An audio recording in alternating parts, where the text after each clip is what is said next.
Hello guys. So this morning I woke up and got my computer and tried to turn it on, and for some reason nothing happens. It doesn't want to power on.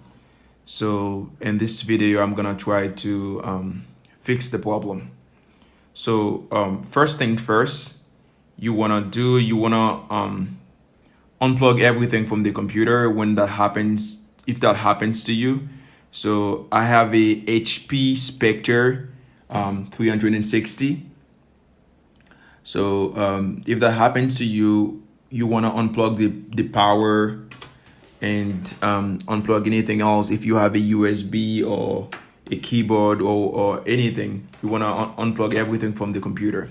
And what you're gonna do, you're gonna go ahead and push the power button and hold it for about 15 seconds.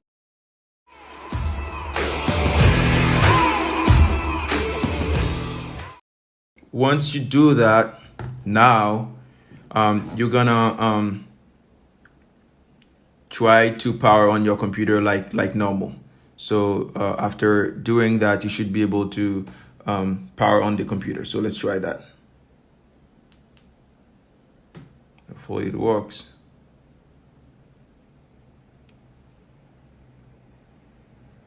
There you go.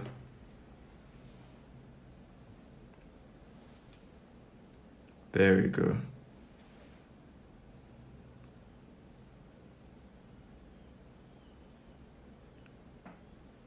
All right, it works, guys. Thanks for watching. I hope it works for you too. Bye-bye.